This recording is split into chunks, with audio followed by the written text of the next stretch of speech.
about the lighting in these rooms. It's like that casino lighting, isn't it? It is. Could be 3 and there's no clocks. Could be 3 in the morning, 4 in the morning. Keep gambling. Wow. Just talk amongst yourselves and we're just watching TV. So, so do these guys get a mic as well? Okay. You're all beautiful, by the way. From this angle. There we go. Hi. Hi guys. This is Taylor. Hi. Without whom, etc., etc. Yes. So we're here with Paul today, obviously. We're talking about the Eighth Doctor, Big Finish, everything. Anything you guys want to add? Maybe not anything, I don't know. Where's the limit? Where do you not answer questions? I'm just kidding. If I go kind of silent. Oh, just sort of. Yeah. Yeah. Yeah. But no, you can ask anything. I might not tell you the answer, but you can certainly ask anything. Do you want to do maybe your journey in Big Finish, how you felt like when you started, and then now? Yeah. Just a little overview to get it going. And you know what as well, because my memory, I have the memory of kind of goldfish. I have a kind of impressionistic memory of things. So you probably know more of this stuff. Taylor's a professional. Yeah, I work for Alien Entertainment. We do Chicago TARDIS. Yeah. And this is my job. Doctor Who's my job all day, every day. How cool is that? I have to know everything. How cool is that? So, kids, if you don't pay attention at school, you may end up just like Taylor.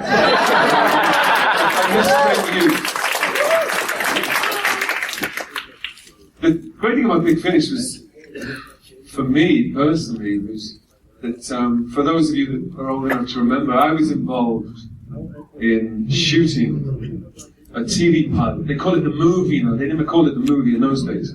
In 1996. It's the New Year's special now. Is that what it's called? That's what I call it. Okay. We'll run with that now for the time being. But when we shot it in 96, I think it was released at the end of 96 or 97 here. Of course, it was the first and only Doctor Who television for a few years. Doctor Who had been kicked into the long grass, I think is the expression, by the BBC in 1989. So there'd been nothing for 6 or 7 years. And then somebody had the idea, it was Philip Siegel, the producer Philip Siegel, who managed to persuade Fox, Universal, and the BBC to make a TV pilot in the US. Convinced as he was, and he had to convince these people that there was a sufficient audience here in America to revive Doctor Who. Because it seems odd to think that, but there was a time when Doctor Who was considered finished, even by the people that started at the BBC. Anyway, that's what happened. And we shot a pilot. The pilot in the event never went to series, so it remains a single standalone thing that I was involved in back then. However, well, we like to think now that even though it was 95, so years after that before the present series came back on the BBC, we somehow, that is, the people involved in that single pilot, somehow kept the momentum, contributed to resuscitating the thing, keeping it going. Anyway, that's what we tell ourselves. We console ourselves with that. But after that was made, and of course failed in its chief function, and then I went to series. A few years later, Taylor, I'm sure you can tell me exactly when, Big Finish approached me to revive the Doctor, but on radio, on audio. Now, it's a little bit different in Britain, particularly in England. If you work as an actor in England, you tend to work on the radio anyway. You tend to do lots of theatre, lots of radio, lots of television. That's if you're working it. That's an ideal situation. But most of us are trained to do radio, audio things. And I only say that because I know that, I'm well aware that there was a great tradition here in the United States years ago of radio drama, which is kind of lapsed, isn't it? Yeah. Which is sad considering it's you guys that invented it. It's a great medium. It's one of the best media. Yeah. So back in the, I suppose in the 40s and the 50s particularly, even into the 60s, there was still lots of radio drama here. It would have been the staple of certain radio stations and acting companies. And this is the way it still is in England. You can make a career in England just doing audio. But I kind of wish it would come back here. Yeah. I think people would kind of love it. Anyway, so we started to do Doctor Who on. Thank you, Jim. We started to do Doctor. This is vodka, right? We started to do. Listen, man, I'm jet lagged. It's 3 in the morning where I live. So, Big Finish, under the aegis of Big Finish, we began to record the Doctor adventures. Not just my Doctor, but also the other classic Doctors also began to record adventures on audio. And you know what? It took off. We love doing them. The writers love to write for them. We get acting companies in. It's the best gig in town, let me tell you, in the Big Finish studio. Everyone wants to be on them now. For those of you that perhaps have never heard of Big Finish audio, get one, find one, buy one, and listen to it. The next time, particularly, you're in a car journey, because you guys have long car journeys here. In England, there's nowhere more than 50 miles from the sea, so we're never in the car more than 20 minutes, right?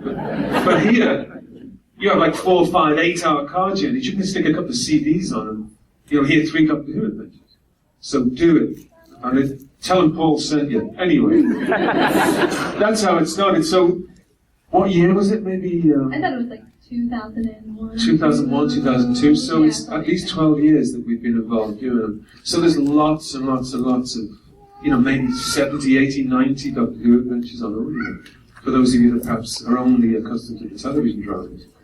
And they're great. And the 8th Doctor, who I can speak for, I'm qualified to speak for, kind of lives on audio. I've done that since since doing the pilot in '96, I recently came back to play the 8th Doctor in this 7-minute Night of the Doctor last November.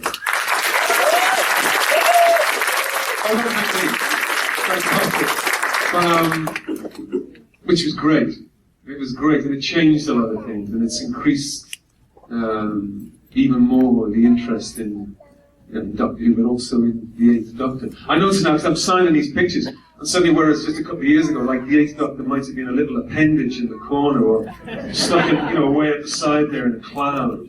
He's now getting right to the front of the pictures, so it's all about the billing, folks. I'm on the podium now, so I'm happy. But anyway, a lot's changed. But what I love, I think, the last thing I'll say about these audio dramas before we talk about them, is that the great thing about radio and audio is that I actually prefer it to television and to film in a way, because it's as limitless as your own imagination. You do the work. Thing is, when you make television, you've got to pay a lot of money. Pay a lot of money for special effects. And I think special effects are kind of diminishing returns on television, because there's a constant competition with video games and other things which people are spending millions on that are hugely impressive. Let me tell you, the budgets of the BBC for making Doctor Who haven't changed. They're making it almost relatively on a shoestring. Wow. They are. They are. Yeah. Anyway, it's not my place to whinge for them. But what I'm saying is, with audio dramas, they can be more impressive. They can be fantastical, and Anyway, don't take my word for it. Listen to Big Finish. I should have done the voiceover, shouldn't I?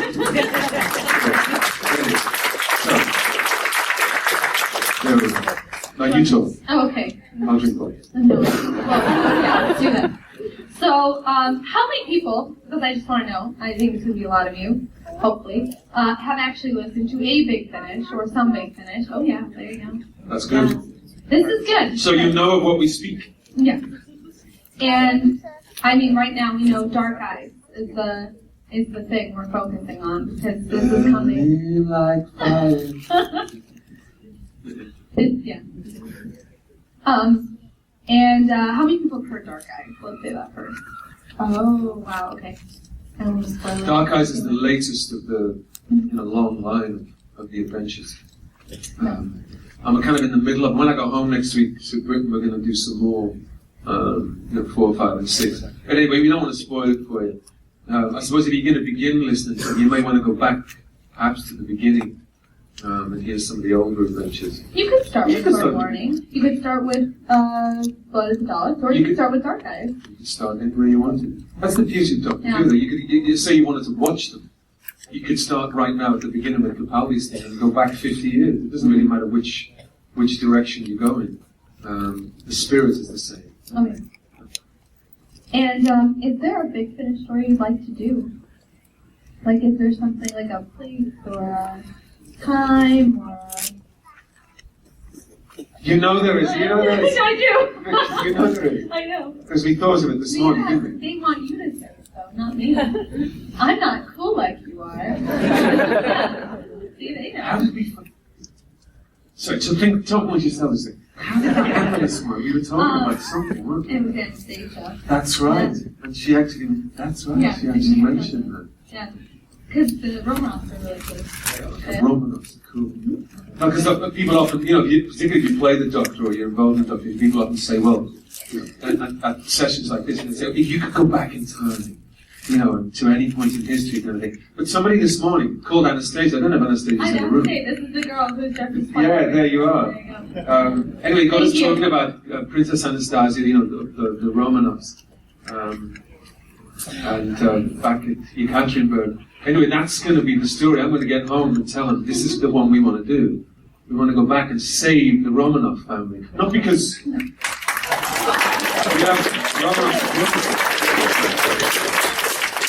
Yeah, that's what the Doctor's for, isn't it? To get in the way of revolutions. Who cares about, independence for the Russian people, whatever. Yeah. Serve she will be, serve she will always be. Exactly. But that's the best idea. That's going to be the next one. I also thought the other day, because I'm nuts about Scott Fitzgerald, particularly The Great Gatsby. I thought I wanted to go back there as well and interfere. Yeah. Just to tell Scott Fitzgerald that, you know what, just because, he died without realizing, as some of you probably know, that Gatsby was this great. Well, he was convinced it was, but nobody bought it. Just before he goes, age 40, I just want to tell him everything's going to be okay. Yeah. That's because I love him. I love him. But he'd probably look at me dressed as the Doctor and go, who the hell are you? Anyway. Have you ever seen Midnight in Paris? Yeah. The movie? Oh, yeah. Yeah. Yeah, of course. Why am I asking you? Why are you asking that question? I'm just asking. Why did you want to go together? No, I'm just asking. Is it playing tonight somewhere? No. This is how she works. No. No. Just because you like The Great Gatsby. Love. You talk a lot about The Great Gatsby, which is cool. You're probably the first person I've ever met to talk so much about The Great Gatsby. Really? Yes, I'm serious. It's America's greatest novel. Surely that must be. Oh yeah, but really it. I don't think, but I'm always, I am fascinated by it and reading about it. I think, you know why? Because for the first time I'm getting to travel around this country properly, and see places. Like most foreigners, you come to this country, particularly if you work in showbiz, and you go to New York, you go to Los Angeles, you might get to Chicago, you tend to repeat that a few times, but I never really see any, like the other bits. Like when you guys come up to Britain, you go to Edinburgh, you go to London, you don't see the rest of the rock. So we do that here, but now finally, almost by dint of this work, I'm getting to see places like Pittsburgh. Just the other day I was in Nashville, Tennessee, visiting my cousin. So I'm getting to see things. But because Gatsby is about America, and I'm falling in love with this country, anywhere, and the people here, the spirit here, the way that the people think about being American. Anyway, that's my thing. No, it's a fascinating thing, and this is what Fitzgerald was writing about. And the problem was, when the book came out, the way that the book was received by the critics of the day, a couple of people, given their views, saw it and said, that's a great book. But mostly it was misreceived. They thought it was just some schlocky crime novel. When, he was serious. He was attempting to nail what it's like to, not just to be an American, but to think about what it's like to be an American. Anyway, for those of you must have all read The Great Gatsby. If you haven't, go home and read The Great Gatsby. It's a short book, it's 180 pages. But anyway, there you go. I should do the voiceover. Oh yeah. She did a commercial. If somebody wanted to start Big Finish, where would you recommend they start? Or what's your favorite story to? Maybe a nice way is to, because last year, because it was the 50th anniversary of everything, we, the 5 doctors got together and recorded an audio adventure. So you got Peter Davison, Tom Baker, myself. This is where I can't remember all their names. McCoy. Colin. And Colin Baker. 2 Bakers. Yeah, 2 Bakers. And Tom Baker agreed to do it, which he doesn't have to do these days. No. He's very eminent on it. But he had one condition. He said, "Okay, I'll do it, but you've got to come to my house." So we all had to get on a train to Tunbridge Wells. It sounds so English because it is. They just eat cucumber sandwiches there. Oh, And talk like they do in Oscar Wilde. In fact, that's it, yeah. But, and Tom's got a little studio there next to his house, and we went and we did it there. But you could start with that one. That's called The Light at the End. That's I can find the trailer if you want. If What? it works. We have the trailer here. Wow. Yeah. I don't know. I'm gonna try. Okay, now you I've hyped it so much hyped it now. now. Sorry guys if it doesn't work. Hang on. So there's a trailer. Not. Hang on. Nah. They did not give me. Okay, sorry. now you're going to have to do the trailer Yeah. yourself. Yeah, that's your penance. Okay, it starts with you. Is it? Yeah, it does. You're the first person to talk in the trailer. Meaning what? Just you're the first. I'm just saying. That's it. Well, you want me to do it? Mm. Alright. Not demanding something of you. Just saying you're very important. But anyway, that's a good one to start with. And you know, there's like Dalek Wars and split personalities, all the enemies are there. We've been doing them so long, I've gone through, how many companions now? Maybe 4? Yeah. I wear them out. I wear these companions out. And now they all go on to bigger and better things. That's what happens to the companions. Like Sheridan, you're saying? Sheridan Smith, yeah, no, she's now gone on to superstar. I would say, was it Broadway, then? Yeah. Or West End, sorry. But it's such a great gig. We have this studio back in England. And it's purpose-built. So I don't know if any of you ever recorded audio, but the great thing about this studio is that they built out of plywood these, we call them hutches, they're like rabbit hutches. But there's a window in each one, and there are 8 in a row. And every actor gets into one of these wooden hutches, and there's a microphone, everything's set up inside. But they're soundproofed, but we can all see each other. And the great thing is, you record on digital, so everyone's on a separate track. But the great thing is, we're all in the room together. You can make as much noise as you want, and there's no spill into each, into everybody else's. So I just wish there was a film of us working, because God knows what we look like. But it sounds great, and it's the best gig in town. The guy that owns the studio is the cordon bleu cook. So when he stopped operating the faders, like he records it, he engineers it, and then cooks lunch afterward. And then all the actors want to do it, so we get all these eminent actors want to turn up to the gig because of the food. Actors are cheap. Free food. Give actors free food. They'll work for nothing. Yeah. What do you have coming up? Or do you want to take a drink first? Yes, please. Oh, yeah. What do I have coming up? Yeah. Aside from more Dark Eyes? Yeah. Anything you can say, I guess. You know what? It's okay. I can't say. I hate to say that. But now we're living in an age of spoilers. It's awful, isn't it? It was not long ago you could talk about anything. And like when we did this Night of the Doctor thing last year, and it went out in November. For those of you that saw it today, that went out on my birthday. That was a birthday present to me. But it should have gone out a week later, near the 22nd or the 23rd, which is the 50th anniversary. But Stephen Moffat sent me a message on the morning of my birthday, the 14th. And he just said, "Listen, brace yourself, happy birthday. It's going out within an hour." He said, "Because I've realised if I don't put it out, somebody else is about to put it out. It's been leaked." And this is the age we're living in, sadly. So where you make things and everybody's sworn to secrecy about them. It's not the best spirit to work in. I've got to say, it was easy for us to keep it secret. that is the actors, if all it means is that you don't have to tell anybody, that's the easy bit. That's an keep a secret.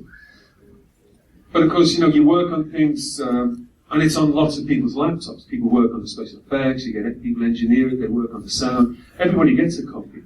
And because it's in the iCloud, rather it's flying around, it's so easy for things to get hacked. Somebody leaves. It used to happen in the music business. That people would leave master tapes on a train or whatever it was. Bits go missing. Anyway, somebody had found this thing, or stolen this thing, and there it was. Even a week before it went out, I was getting tweets with sections of the dialogue of the Knights of the Doctor completely correct, completely intact. 2 days before it went out, there were photographs of me. And that's how, So somebody had it. And I think that's a little bit, I don't like that. I don't like the spirit of spoilers. But, whatever. It's like you say they're complaining about the sea, isn't it? You've got to get on with it now. But you can't keep a secret. No. It's impossible to keep a secret.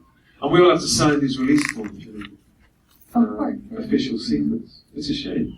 Yeah. You know what? If I had my way, I'd tell you everything.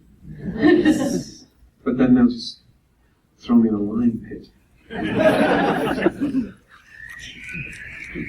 Can you say anything about Dark Age 3? I haven't even read it.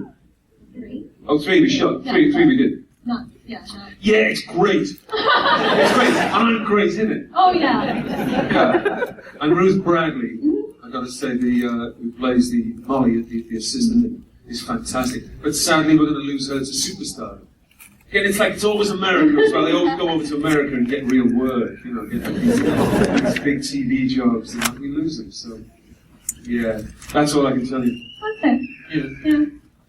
You guys? See me later. Oh, okay. Yeah. I'll tell you more. And do you have anything outside of Big Finish? No, can't talk about that. Yeah, in my work, our work, British actors, it tends to be pretty seasonal.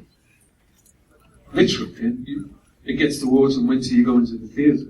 Of course, you can't make films in the dark, so the TV and films tend to go from March back in Britain to around now, around September, October. Then that winds down. I like to go into the theatre through the winter, and that's in ideal conditions. That's provided I get a job. So I'm going to go back and do some theatre, and then hibernate a little bit. Yeah. Come back over here and explore the US. Yeah. So that's how it tends to be. I get voice work as well, radio work. I like it. So there's 4 or 5 different things I can do. Maybe we should get some questions. Okay, you want to do questions? Yeah, come on. Okay. Yeah, the hands shoot up. Come on. There you go. Wonderful. Do you want to pick or I'll pick? You pick. All right. Girl with the tarnished dress. Can you have my screwdriver? That's forward. I'm very forward. Yeah. Can you have my screwdriver? But the thing is, I'm using it. I need it. How am I going to open all the doors in the universe again? You know what? If you're here at the end tomorrow, because I needed something. But you know what? You don't ask, you don't get. So it was worth asking. But sadly, no, I can't give it to you. It's the one and only. But if you're here tomorrow at the end, you're not going to get it. Never mind. I hate to say no, but no. Man who's got a watch on back there. Yes. Yes. Do you have to get permission from the BBC or whatever to do certain storylines? Do you have to? Well, Big Finish has, yes, in the word, because everything is licensed. Different. I mean, Doctor Who's famous for that anyway as a program because, the people that own the Daleks don't own the Cybermen, that kind of thing. So everything's compartmentalised and different licenses. Anyway, that's their nightmare. But certainly with Big Finish, a few times we've worked under the aegis of the BBC anyway. We've done even, the BBC paper Sharda. Yeah, I was going to say Sharda. So there's a crossover. But yeah, I mean, things are run by them. But as far as Cardiff, where Doctor Who is shot, and Big Finish are concerned, there's a very symbiotic relationship. It's long standing. They swap personnel. For example, Nick Briggs, who is part of the Big Finish organisation, is the voice of the Daleks.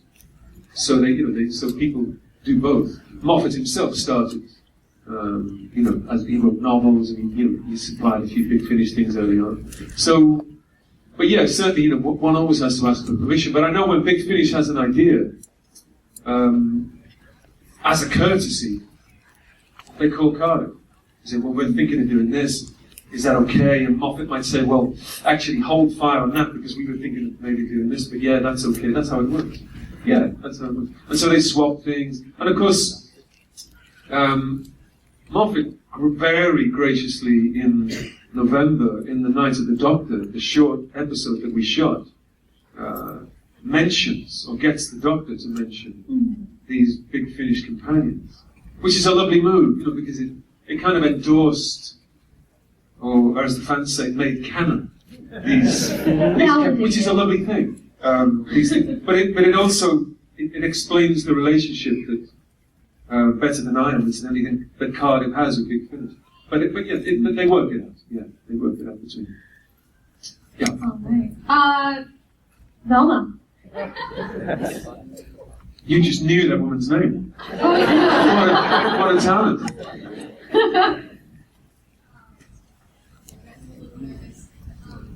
As an actor, your foray as boss, what has been the biggest challenge? And the second part of the question, what advice would you give to aspiring actors? Okay. I think the biggest pressure when I got involved in Doctor Who, certainly back when we did the pilot, was, I think all of them would say the same, it's what had gone before. It's an unusual job to get involved in first off, because other people, you're stepping into other people's shoes, kind of. So there's a pressure, I had to come up to the mark, that's a pressure in itself. And even Capaldi, I know, they're all friends, so it's nerve-wracking. Will I be okay? Look at all those great people that went before me. So you can't help it. Worry about that. But of course, you find your feet, and in a while you kind of make it your own. And at least that's the plan. I think talking of Peter Capaldi, I think because it's early days for him, so he'll be under that kind of pressure right now. But I have every faith in him. I think, and I've said this before, Capaldi's going to be the best. Eventually the best Doctor we've had. I think that's what I think. The combination of things that he can do, things that he has, the kind of gravitas that he carries, I think he'll be the best. He's my bet anyway. For the second part of your question about being an actor, I'd say you can train to do it. One of my sons wants to be an actor now, and I'm insisting with him that he at least thinks about training. Only because it gives you that 2 or 3 years to decide if you really, really want to do it. Because acting is a precarious thing to want to do.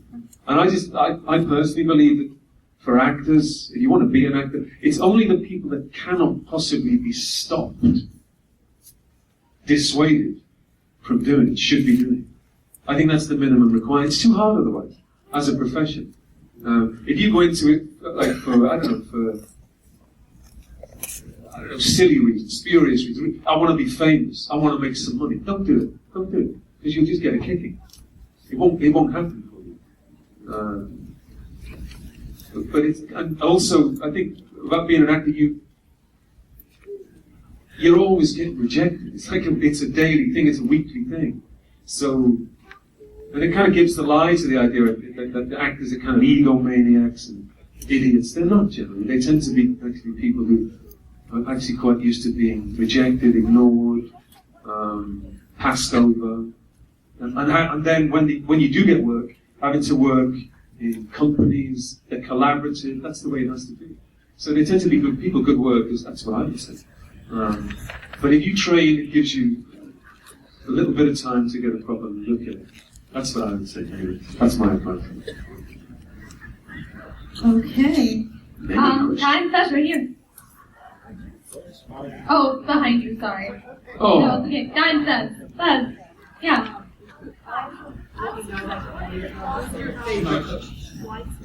Someone want to close that door? Yeah. Thank you, guys. Thank you. Yeah. A little bit We're loud. getting some spill. It's okay, just speak up a little bit. You're good. Including only what we know about him so far. Who's your favorite doctor? My favorite doctor? I just, yeah, he's magnificent. You know what? There's a lot. I think it's often the first one. When I meet people and things like this, people are often happy to say, "You're my first doctor," and it matters. I think the first one that gets you into. And when I was a kid, the first one was the first one. Bill Hartman. That dates me, doesn't it? But in the '60s, he was the first doctor. And we're living in an age now where you can, the internet's great because now you can see these original 50-year-old episodes of this guy. I just thought he was great, and he's got a bit of that. Talking about Capaldi, Peter's got what he has got. I think he's got a little bit of that. Oh yeah. Kind of weird seriousness. Yeah, but sassy. But there's a gravity. Yeah, there's a gravity. Yeah. There's something going on as well behind the seriousness. But for me, it was William Hartnell because that was my first one. And in those days when we were kids, it sounds. Well, I'm an old man now, so. But believe me, when we were little, we had 3 TV channels. Was it the same here, or have you always had 60 channels? Was it the same? No, here? it was 3. Yeah. Was it 3? I'm so glad to hear that. So the thing is, everybody watched everything. So you just watched whatever was on. You come home from school in those days when we were kids, and Doctor Who was on at about 6:37. So you eat your supper, and it was on. So even if you weren't a fan, you still saw it. Everybody saw it, and you talked about it at school. And he was the one. But the weird thing is, banging on about age. I'm now older than he was then. Yeah. And. So it's so weird to Capaldi think. is too. Capaldi is too, yeah. Mm-hmm. When Bill Hartnell did it, he was 52. Yeah. But he had this long white wig. And in those days, like, if you were in your 50s in those days, you could look like an old person. You look like an old person, yeah. So weird. Now 50s, like, in late adolescence.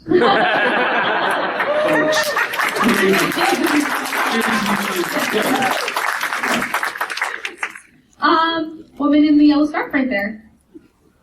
Okay, so in addition to like all of the audio stories, I know there's also quite a few novels in the Doctor Who universe, and I was just wondering if you were familiar with any of the.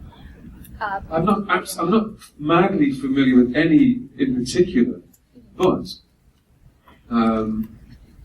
what interests me about the novels was reading about the novels. Like, for example, I was interested to read, because I'm jet lagged, I forgot his name. Who ran it before Moffat? It was RTD? Russell T. Davies. Russell T. Davies. Now, Russell T. Davies wrote this article, which I read recently, about in some of them, because he loves the novels, Russell T. Because he probably wrote a few. But he describes the alternative histories that actually make up some of the novels. The thing in particular is, say, the Time War. You know, the novels read like novels. They are. Like They are very some of them have different histories. Cool.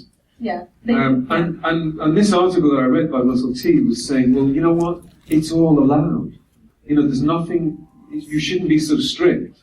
To just say no, I can't read that because that's that goes against what I know to be this timeline or that. They're all a part of it. And I was interested to read that. But no, I've never actually sat down and read one of the novels and finished from start to finish. You know why? Because I'm such a slow reader. Oh. Do you just like to absorb? Like take your time? Yeah, no, I read. My wife reckons, who is a writer, reckoned that I must read about the speed that the author writes at. And she's one of those people that can speed read. My big brother's the same. Like you see him reading a book, and all they seem to be doing is turning pages. Yeah. And you're not really reading it. You're not actually reading it. And my big brother goes, yeah, come on, test me. And he's read every single word. Whereas, I don't know, I get stuck on paragraphs or a page and I have to reread it. Right. So I've only been talking about Gatsby before. I've been reading The Great Gatsby for about 25 years. Don't tell me the end, I don't even know how to end. Yeah, so. Guy in the hat with the goggles back there. Yep. I was going to ask how, in one of the audio dramas, your son played the doctor's grandson. Yeah, so he did. Yeah, how was that weird for you at all? Your son? Say again? Was that weird for you, having your son play your grandson? Yeah, he's the boy I was telling you about before who wants to be an actor, my son Jake. How weird is that? He has his own wiki page. I guess he would have to if he's involved in He told me that last week, he said, Dad, I've got a wiki page. Did he just said, find out that he did? Yeah, that's because he was in Doctor Who. Right, yeah, that's right. What an age to live in. That's how you get a wiki page. Anyway. And he said, it's all wrong. You know, everyone says the same thing. It's all wrong. It was kind of cool. I really loved doing that. It's called Immortal Beloved, right? That's the one. And because it harks right back to the very beginning, doesn't it? Yeah, You're about there's to a couple correct of me. them. Yeah. No. You're fine. You got your I'm about to correct you face. Oh, do I? Is that a thing? I didn't even know I had that face. Oh God. But it's It's an earthly child. It's an earthly child. That's what it is. That was I like that was my favorite And it's out of the third all three. It's To the Death of Lucy Miller. No. What are you talking about? Susan's son. Yeah. Yeah, he's Susan's son. Yeah. Which harks right, because the Hartnell's doctor, at the very beginning, the very first season, has a family. Yeah. So there's a family situation, and he talks about. So this particular audio harks right back to that. So it's really neat. So I play the doctor, he plays the grandson. So I'm related to my own child. Believable. I like that. He made me really proud. But he's so cool, Jake. I couldn't tell him. He said, "You're like that, Just get away from me." He didn't want to have his picture taken with him. Kids are like that. No, it was great. What a blast. I know. I'm making up for it now. Yeah. Let's see who I can get. Green Lantern here. Green Lantern. If you could have your doctor be any hero, Marvel, DC, or whatever, who would you pick? You know what? I might pick Stan Lee himself. I've recently met Stan Lee. I do these shows, and Stan is still doing it. He loves them. Loves them. Yeah. 92 or something. Oh yeah. He's got more energy than all of us in this room combined. He's phenomenal. And I was lucky enough to get to meet him recently. I think he's an impressive character. So, and you know what? On the quiet, away from all that, he plays them all. He can play any of these characters. So I think I'd like to do that maybe. Before Stan bows out, I think you won't mind me saying, wouldn't that be a great thing if we could have a Doctor adventure? And Stan playing all the Marvel heroes. So, that'd be cool. I'll tell him. Should we ring him? Yeah. Let's call him. Yeah.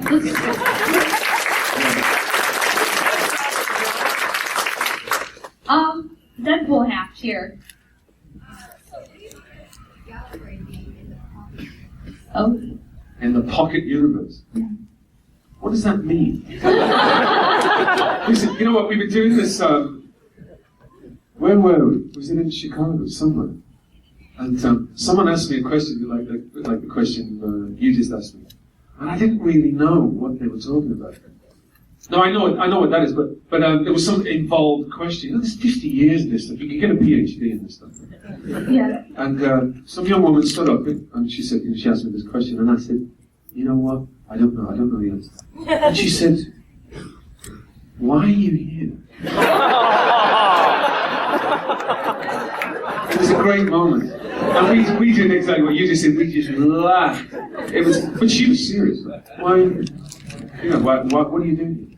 It was fine to show coming. It was great. Oh my God. So no, I'm having to play catch up. So the question being, what do you think of Gallifrey being in the pocket universe?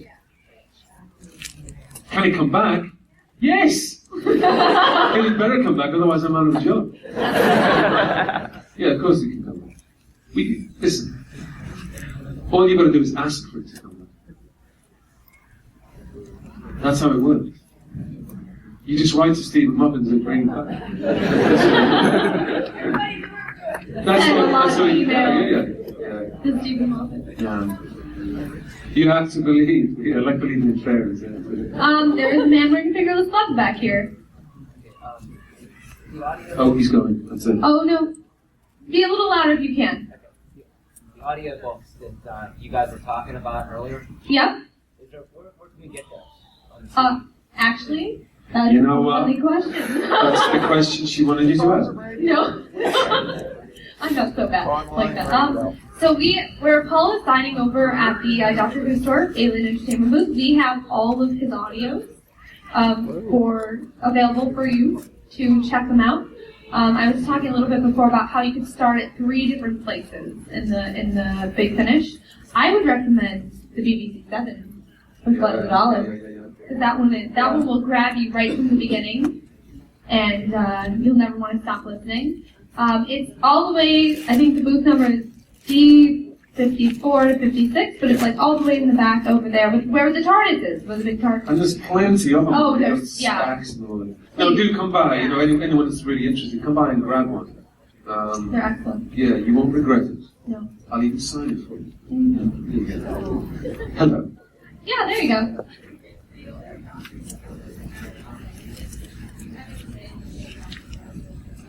Oh. Okay, so the question was, did I get any say in the costume? The original or both? Yeah, I've worn 2 now. Yeah. When we made the pilot in '96, I had no input whatever in that one. In fact, the story was, I'll tell you exactly what happened. It was when I arrived in Vancouver, where we shot the pilot. I'd just come from a picture I did in Africa where I played a soldier boy. And my hair was like this long, it's short, it's shaved off. And because when I arrived, the producer, he freaked. That's why I had to wear a wig in the thing. They found a wig in a box, I hated it. But when I arrived, he said, no, what's happened? I said, well, I just played this soldier boy. I said, listen, don't worry, right? Doctor Who's been gone for years. We can start, we can do what we like. I said, right, here's my idea. Why don't we get him in a leather coat or something like that, right? Short hair like that. He says, are you crazy? He said,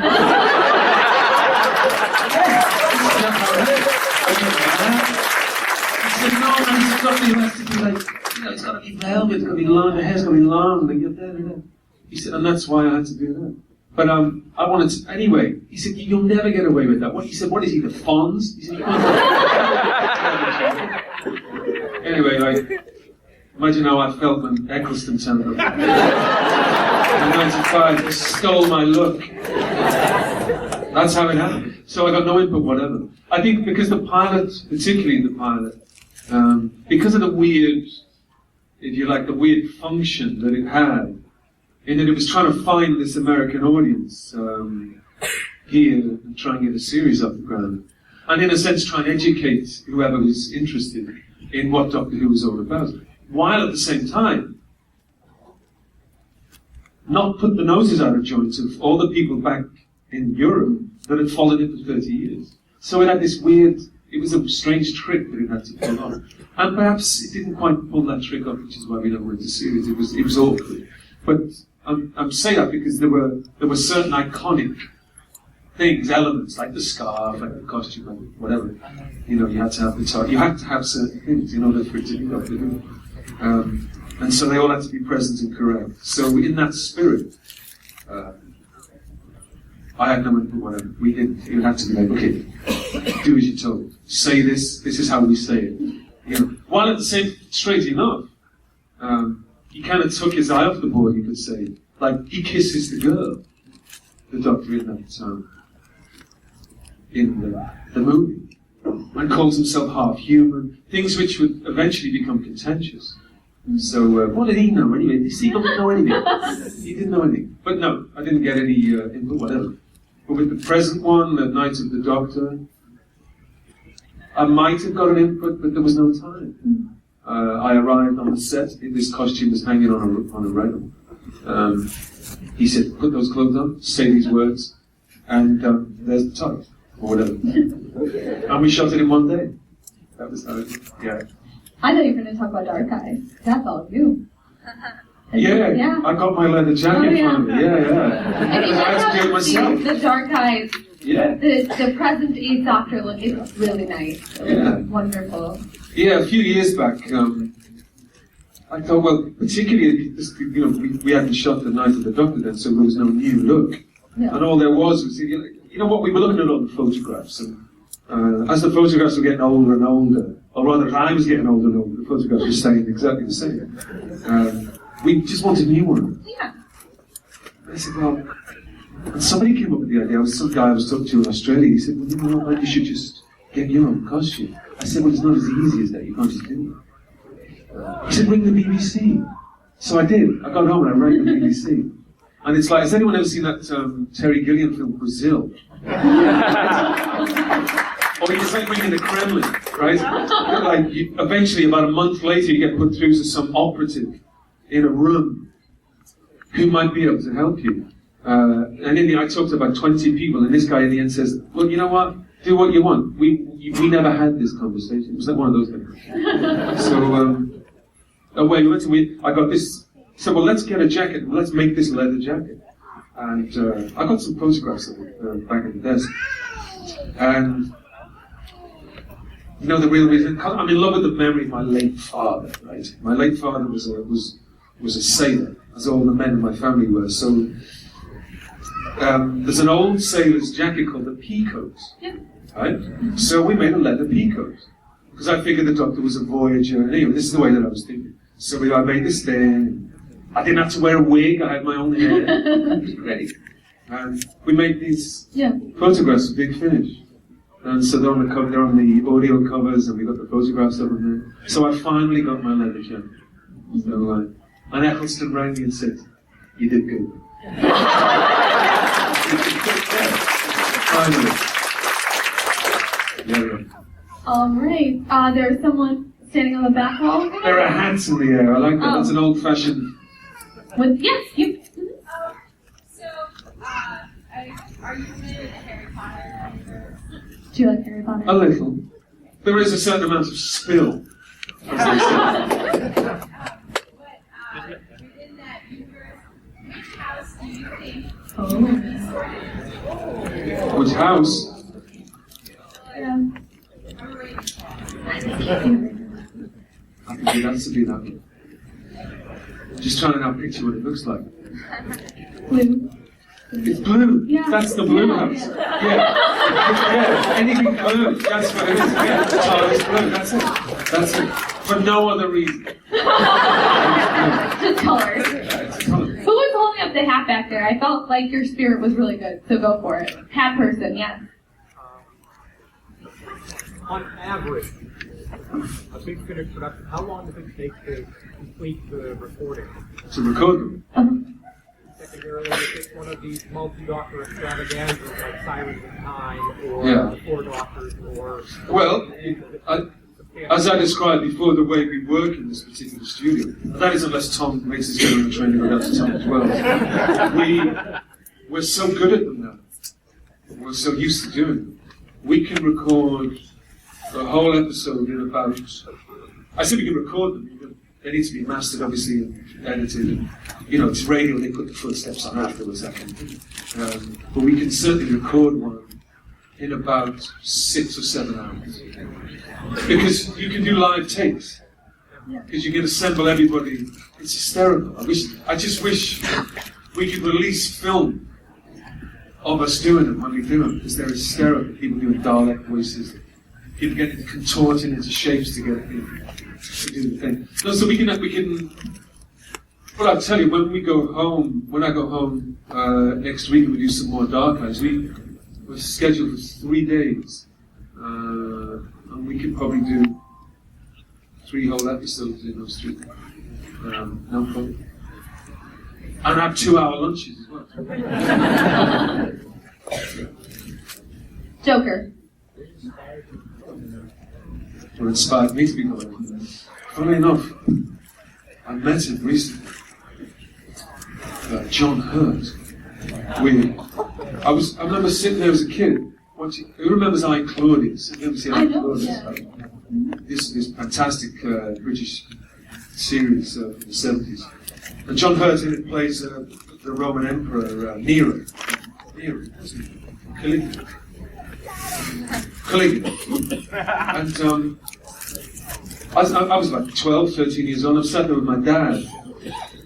And I'm rapt. This thing, it was just the most fantastic thing I'd ever seen. And I remember saying to my dad, is that a job? I mean, you know, is that a, will he get paid for that? And my dad goes, yeah, that's a job, you can do that. And it was the first time I'd actually thought that, well, I could do that. When I was a kid, I was really into sports. You know, my first love was track and field athletics. That's what I wanted to do. I wanted to be in sport. But like those sports, more brutal even than show business. You know, you miss the cut, you miss the cut. You know, by the age of 15, 16, you're not going to be good enough. You're out. You know? And I wasn't quite good enough. But by that age, I'd already was hooked on the idea of trying to be an actor. It was John Hurt. And anyway, I meet him finally about 5 or 6 weeks ago. Weirdly, I played him. You know, I turned into the guy, right, in Night of the Governor. He wasn't there on the day, although I even had to put the coat on and pretend to be him. But he wasn't there. He was long gone. He was doing the 3D. And I thought, well, do I have the courage to tell him, you know, that he was the reason why? And I didn't have the courage. I was a bit starstruck. Yeah, we all get starstruck sometimes. And I don't normally, when I met him, I didn't really know what to say to him. And he gave me that look, you know, just like, what? Say it, what? Get out of my way. No, he was really nice. But I didn't have the courage. I wish I had. Anyway, next time I see him, I'll tell him. I think he probably guessed anyway. But we did one of these things. We did a panel. It was cool. I didn't know it was going to happen. I showed up at one of these shows in London. And Stephen Moffat came, which I thought was a big surprise, because I didn't know he did these things. Yeah. And John Hurt was there with him. And the three of us, we sat and we did this panel. I hope somebody filmed it. Yeah. But the great thing was that Moffat had to do all the talking. But it was great for us because, you know, normally, you know, people say, well, when are you going to come back? Is there any truth in the rumour that blah, blah, blah, blah, you know, blah. And because we never know what to say. And now Moffat was here, he could field all of those questions. Point to him and ask that guy. Ask the oracle here. So Moffat was able to answer all those questions. Hurt didn't say a word. He sat there just looking magnificent. He's cool. Super cool. So, Star Trek uniform.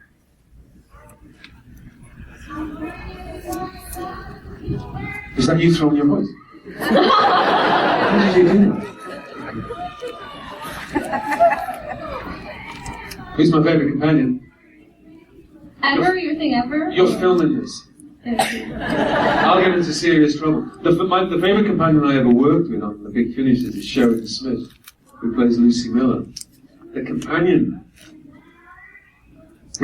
that I'd love to have worked with was Ace.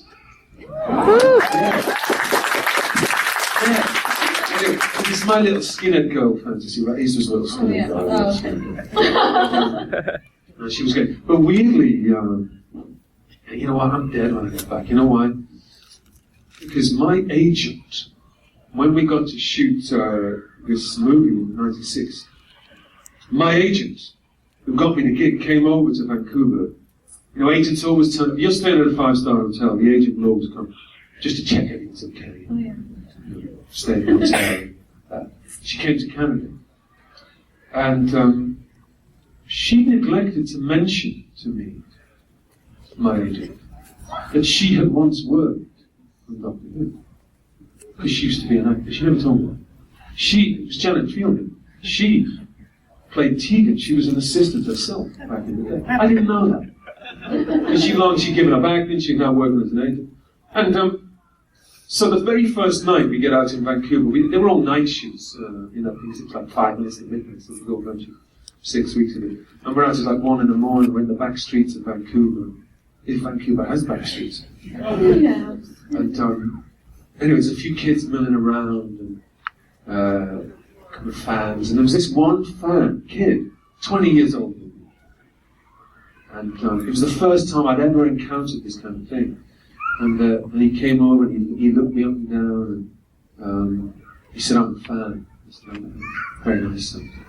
Hello." And anyway, he looked over my shoulder and he saw my agent. And he called her on. And then he proceeded to tell her in about a minute and a half every episode she'd ever been involved in. Wow. Everything she'd ever done. Right? It took him like 10 seconds to figure out who she was. We all had hoods on, it was freezing, it was like 10 below. But he saw who it was and he told her, and then just walked away. Right? And I was looking at a hidden camera and thinking, what's this, a setup? And my agent turns to me and she said, "Now you know." Now you know what you got yourself involved in. That was the very first lesson. And then she told me, I said, "What is this?" And she didn't even tell me. How about that? Yeah. Anyway, now she knows it's A, she's going to kill me when I get back. People waving. This person with the camera over here. Hi. Love your work, obviously. You're fantastic. My favorite Big Finish audios are Chimes of Midnight and probably Shrenzo. I've loved 90% of the Big Finish audios. Just wanted to tell you that. One question is, do you have any particular memories of those stories? I know that's because you kind of do a lot. Second thing was, we absolutely loved you in Luther, the TV show of Luther, and we would love to. Yes. We actually just got the last season up on Netflix about a month ago. Yeah, I'm not in that season. No, unfortunately. Yeah, well, that's what we wanted to know. What happened to Mark Rose? Exactly, and we were hoping. I don't know what happened to Mark Rose. Exactly. He just walks out. He went out for milk one day, never came back. Hoping. Got fired. No, they didn't fire me. Yeah. Hoping you'll turn back up in Luther eventually. And then thirdly, and this is the big one, if you would, I have a script, one of the other Doctor's scripts. There, and it's one of the speeches Matt Smith made in Rings of Akatan. I was wondering if you'd read it as your Doctor. The Rings of Akatan, where he's confronting the alien planet sun thing. Not the one from Stonehenge. No, that's the Pandorica. I did that last week. Yeah, we So we're doing this on a weekly basis. Yeah, I looked up on YouTube and everything. Couldn't find one of you doing this speech, so I was wondering if you might do that for us. Let's bring it over here. I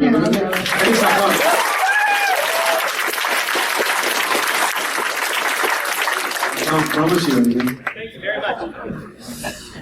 Let's have a look. Oh, there's reams of it. How long do we have? Okay, this is. What does that say? Doctor is standing on a platform. I'm going to do this cold, folks. Right? The doctor standing on a platform confronting an alien the size and form of a sun. An alien that feeds on minds. Oh, yeah. I've met a few. Behind him, a song is sung, meant to appease their God. The doctor listens to the song, and inspired by it, he speaks. He says, "Okay then, that's what I'll do. I'll tell you a story. Can you hear them? All these people who lived in terror of you and your judgment. All these people whose ancestors devoted themselves, sacrificed themselves to you. Can you hear them singing? Oh, you like to think you're a god. You're not a god. You're just a parasite, eaten out with jealousy and envy and longing for the lives of others. You feed on them, on the memory of love and loss and birth and death and joy and sorrow. So come on then, take mine. Take mine. Take my memories. But I hope you've got a big, big appetite, because I have lived a long life, and I've seen a few things. I walked away from the last great time war. I marked the passing of the Time Lords. I saw the birth of the universe and watched as time ran out, moment by moment, until nothing remained. No time, no space, just me. I walked in universes where the laws of physics were devised by the mind of a madman. And I watched universes freeze and creation burn. I've seen things you wouldn't believe. I've lost things you will never understand. And I know things, secrets that must never be told, knowledge that must never be spoken, knowledge that will make Parasite God's blaze. So come on, take it. Take it all, baby. Have it. Have it all. There you go. Woo!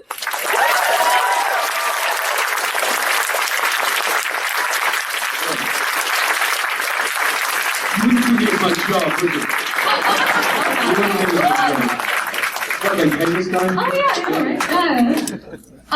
We have time for a couple more questions. There's a girl in the back with a pink sweatshirt. Yep. Will you sign my magazine? Yeah. What, from here? Of course I will. You have to come down here. Yeah, it's come. I ain't coming over there. I can't come down there, I'm too famous. Who was that? Oh, David Bowie. Somebody's I watched David Bowie at, Bowie. on stage at Glastonbury. And it was in this hot summer, and someone shouted, "Take your jacket off!" And he said, "I can't, I'm too famous." Hello.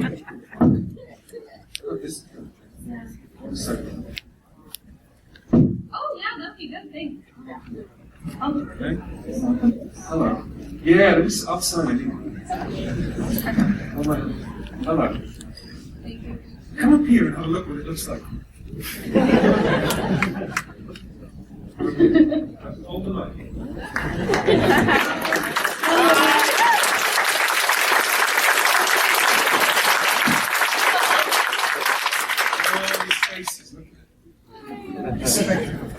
Should take a picture for my Instagram. What else am I saying? What do you think? Pretty weird, right? Yeah. I've got coffee like this. Okay, can I ask you questions? Yeah, go on. Okay, like, doctor, I'm gonna do this to your wife. If you could think more advice, how would you do? Like, if you're this, what do you think? It's easy. It's easy. Yeah. It's all about love. In the end, what will survive of us is love. That's the message. So it has to be love. Anything else is a waste of time.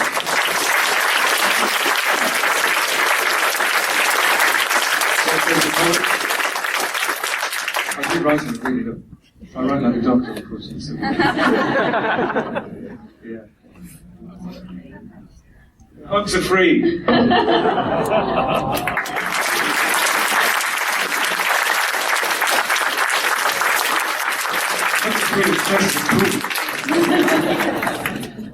Two more questions. A man with a Sonic in his hand right here is up in the air. Yep. What's that? Yep. Yeah, it's well known that you didn't really like the wig in the TV movie, so I'm just curious whether or not you're still okay with wearing them for other films. Sorry, what? I'm just curious whether or not you're still okay with wearing wigs in other films, or did the TV movie kind of turn you off them? So I still can't hear the end. Sorry. From here. I'm just curious whether or not you still wear wigs for some movies, or did the TV movie kind of turn you off them? Yeah, occasionally you do have to wear a wig. I don't like them, but I've worn a few wigs, good, bad, and indifferent. Let me tell you. The thing is, some wigs are fantastic. Like, did anyone ever see the Hornblower thing? Horatio Hornblower. No, we all wore. Actually, they weren't wigs. They were like huge extensions. So they build them into your hair for the whole summer. You know, and you get guys like with not a lot of hair, who suddenly had like hair down to their waists. But it used to be cool, you know, guys, particularly like older guys, and they'd sort of let it loose. We'd all go out to the bars and then they let it shake. It was cool. The thing is, some wig makers are fantastic. You work with fantastic professional people. It's a top thing. So when you get it properly made, properly dedicated, and it's for you and it fits, that's one thing. Going back to the Doctor Who movie, this thing came out of a box. Worst That wig just quality ever. It just happened to be there. And it kind of fitted. And they glue it to your head. It doesn't just sit on you, they've got to glue it. And with spirit glue, so even the smell of it now just gives me flashbacks. Because it was a full thing. It was like a facelift. Every day was like, which is why even if you see the photographs now, I'm like, anyway. That was the story. Yeah, I wear wigs all the time. But fortunately, thank you to my father, I have my own hair. One more question? 10th Doctor back there. Alright, so, have you seen the 500-mile video that David Tennant did? No, I haven't. Okay, well... Just describe it to me. Okay, so they got all the cast and crew of Doctor Who, and they made this big collaboration video with all of them. And it's just basically a compilation of all of them, like, marching to the song. And I was wondering if you'd like to try it, and possibly even top David Tennant's. Try it? Try it meaning? Like, get all the audience. Okay, so we have a camera up there. Okay. Well, get everyone in the room and go. Yeah, y'all want to do this? Yeah! But how do we do it? Okay. Are you going to lead the singing? No. It's a song from the Proclaimers, actually. Yeah. Okay, and so, because there's like everyone here, there's a Whovian, right? You managed to Am I get right? All right. Take the mic. I like it. There's always one. So, basically, at the very end of the song, in Tennant's version, there's a big scene where all the cast and crew are all standing, and they all march to the songs, or to the words, and I would walk 500 miles, and I would walk 500 more, just to be the man to fall, just to be the man who walked 1,000 miles, to fall down at your door. Okay, so... Sing it.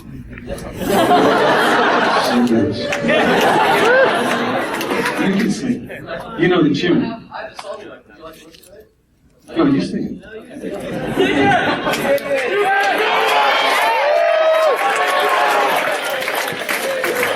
You don't get away with it that easy. Really? Hang on here. So you want to do this? Let's try it. What could possibly go Hey, wrong? Brody, bring that camera back there. Get the camera, bring it back up here. Yeah.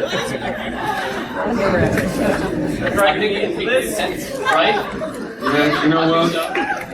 Alright, let's see. Let's try it.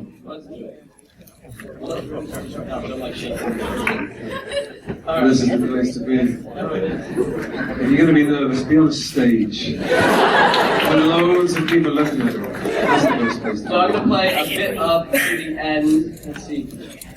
Because, okay, so we're going to find lots of Whovians throughout the convention and do, like, maybe 3 or 4 of us all march to different verses. And this is going to be the big finale. Everyone here, I thought it fit pretty well. Can people march in their seats, though, or do they have to exactly. physically So get up and we're all march? going to stand up and march to the songs, and I would walk 500 miles, and I would walk 500 more. And then at the very end when it says, fall down at your door, we're all going to sit down, and if you have a screwdriver, raise it up in the air, and light it. You should probably give it to Paul, just say. That's brilliant. Alright, so I'm going to play the excerpt, and we're just going to do like a practice run, okay? Okay. So we have it, don't we?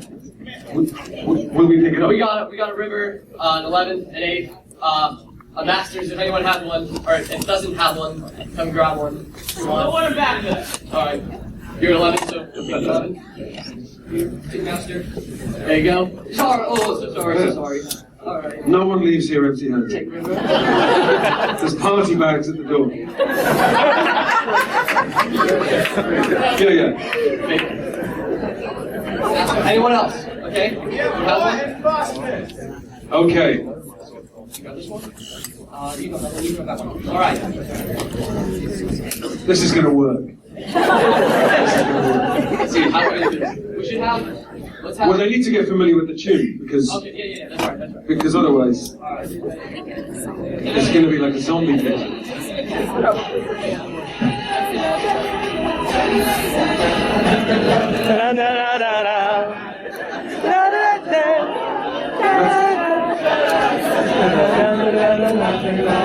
That's what it is.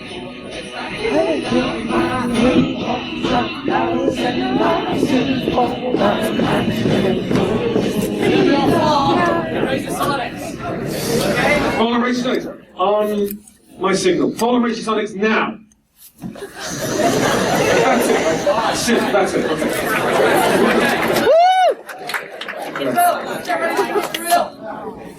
Daddy, don't you have Sonic? Where are you going to shoot from? No. Put it on the table. What's it? Brad Paisley, yeah. Yeah, Brad Breast. That's nice. That's nice.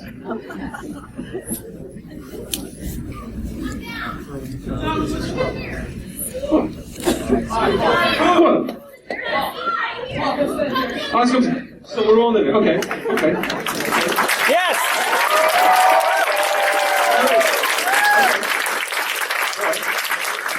So you're going to play the... It sounds like it's going on in the next room. Not in this one.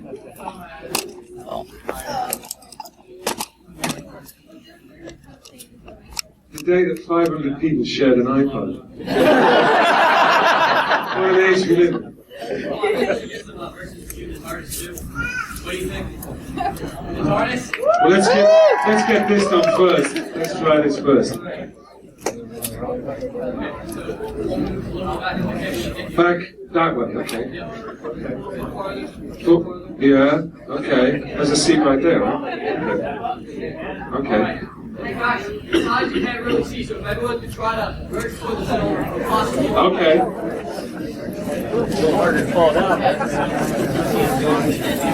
So do we begin sat or stood?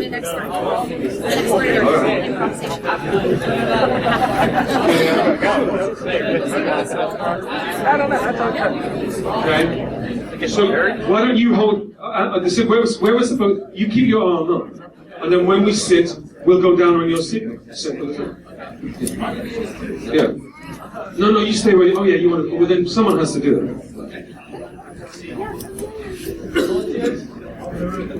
Someone has to signal for us all to sit down. Then we can follow as one first. Because otherwise they're going to go down in installments. You know what I mean? Everyone's going to go down. Yeah, we have a responsible adult.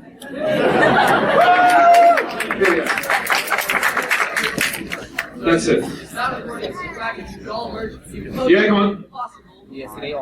Gather round. No, it's fine. I'm on. I can see the camera, they can see me. And try to form like an arc, maybe, so we can fit as many kids as possible. Yeah. I'm staying right here, so you can just... That's fine, because... And then we play a song from the sound card, and then we'll start marching.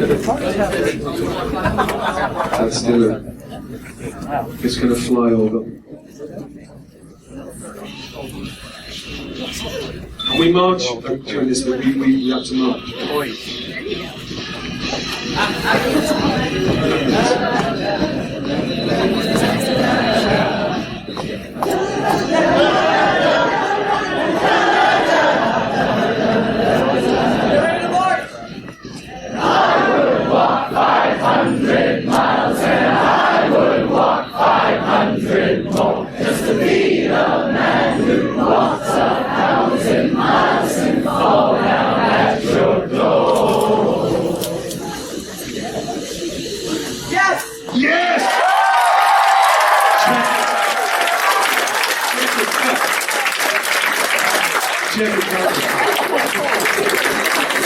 You're never going to get better than that. Please tell me you got that. Yes. That's cool. Yeah, man wants his Sonic's back. I feel like we should play Painkiller.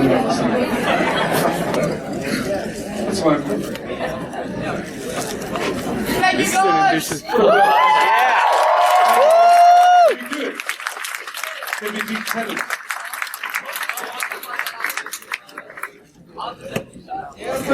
Just post it up. Post it up there. Yeah.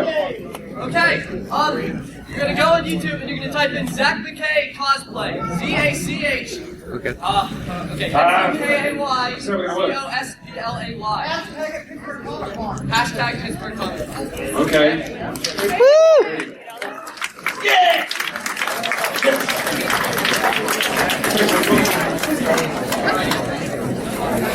Thanks, guys, so much. You guys been a great audience. Thank you, Paul! Thanks, everyone. See you over at the thing and come and buy some big finish. Yeah, see you.